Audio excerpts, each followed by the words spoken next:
My pork embutido recipe with cheese. There you go. With cheese and eggs, of course.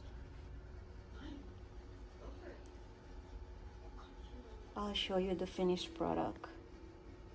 I mean, when I open it. Here guys, I'm trying to fry. It's a sample. Actually, I ate already. I tasted it already after steam, and it's so good.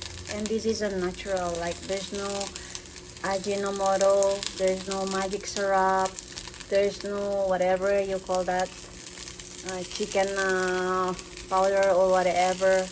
No chemicals at all. It's only salt and pepper what I added. That's all.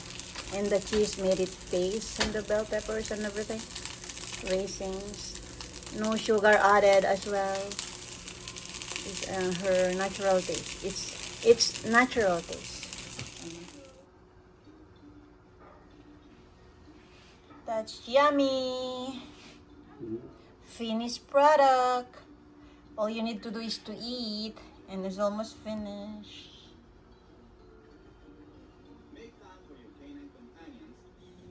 And now, tikman ko na ang aking embutido with fresh spinach, of course.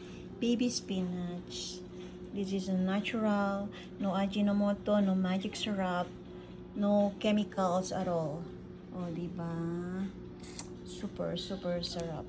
Minsan, healthy din pag may time. Hindi nakakatakot kumain ng embutido, you know guys. Basta gawa mo. Homemade embutido. Pag gawa mo, walang chemicals yan, sigurado. Nasa iyo na kung gusto mong mag-nor-nor dyan o kung ano-ano pa. Pero ako hindi.